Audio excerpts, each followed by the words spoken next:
교육부 차관께서 한국학중앙연구원 이사회 이사가 맞죠? 네. 예, 아까 그 여러 의원님들 질의 중에 한국학중앙연구원 이사회에 문제가 있다면 이사가 문제 제기를 해서 잘못된 이사를 해임할 수 있는 의결권이나 제한이 있는 것이죠. 네.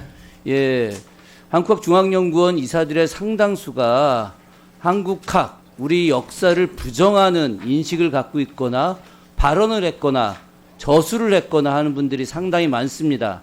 김주성 이사장뿐만이 아니라 이명희 교수 같은 경우도 상당히 심각한 뉴라이트 학자들입니다. 이와 관련해서 교육부가 이 문제에 대해서 면밀하게 검토하고 반드시 이사회 문제를 조정해야 됩니다.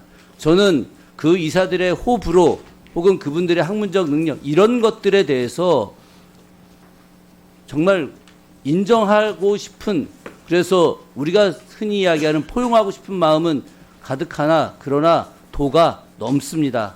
이 문제에 대해서 저는 작년부터 계속 했던 내용이기 때문에 국정감사 안에서 반드시 문제 제기합니다. 처리해 주시기 바라겠습니다. 네, 조사해서 보고 드리도록 하겠습니다. 박지양 이사장님께 질의하도록 하겠습니다. 네. 먼저 아까 인사 말씀해 주실 때 광화문에 있는 독도 홍보관 냉담방 잘 해주셨다고 해서 먼저 감사 인사드립니다. 네. 예, 작년에 국감 질의 때 제가 질의했던 내용인데 잘 돼서 다행입니다. 원래 질의 내용에는 없었는데 아까 김대식 의원님께서 우리나라의 3대 기적을 좀 말씀하셔서 갑자기 좀 떠올랐습니다. 뭐 이런 이야기를 다시 좀 번복해서 송구하긴 합니다만은 2023년에 조선일보 인터뷰와 관련해서 그때 당시 2023년에 대한민국 국민과 1940년대 영국 국민들에 대한 비교 발언을 좀 하셨는데, 근데 이제 김대식 의원님 말씀으로 보자면은 우리 민족, 우리 국민들이 정말 엄청난 국민이라고 하는 걸 말씀하고 계시는 거 아니겠습니까? 지난 우리 12.3 계엄 내란 이후에 우리 국민들의 빚의 혁명이라고 불리는 이런 질서정연했던 그런 모습들, 이와 관련해서 이사장님 생각은 좀 어떠십니까? 제가 그 신문 인터뷰에서 얘기한 거는 그 국민 일반에 대한 얘기는 아니었고요. 그냥 이 애국심의 정도에 있어서 과연 그 전쟁을 겪었을 때의 영국 시민들과 우리 국민들의 그 어떤 애국심의 정도에 대해서 얘기를 한 건데, 약간 그 악마적 편집이 있었습니다. 근데 예. 어쨌거나 지난 2020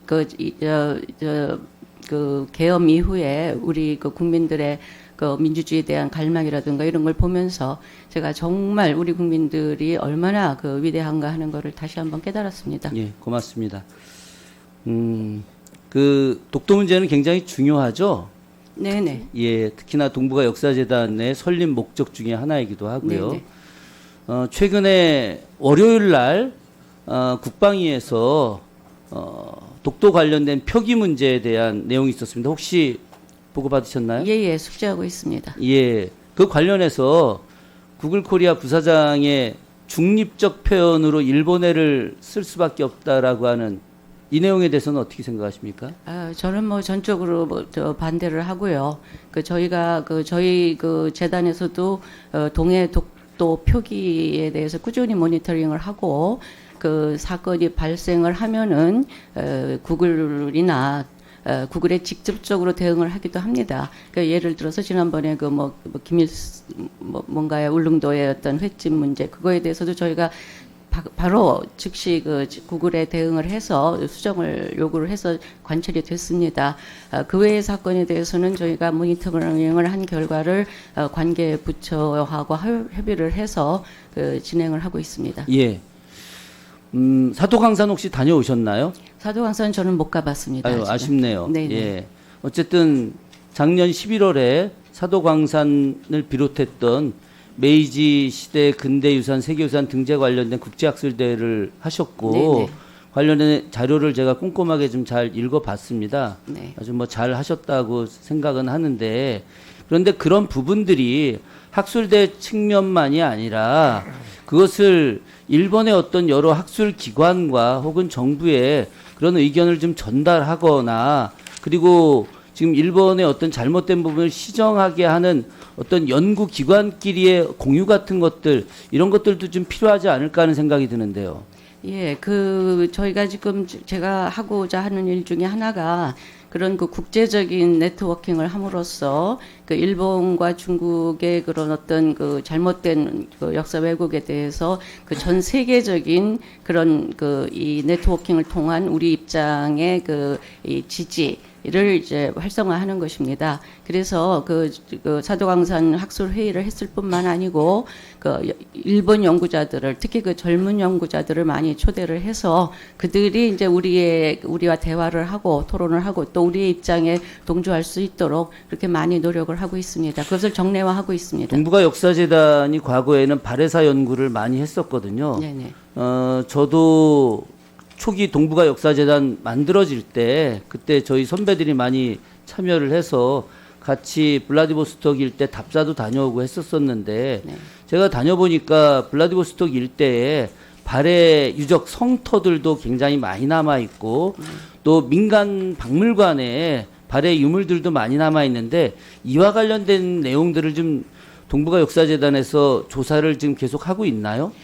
저희가 2010년, 18년, 19년 이때는 직접 그 발굴에 참여를 했었습니다. 그래서 2023년에 발해 유적 보고서라고 하는 거를 총서를 낸 적이 있습니다.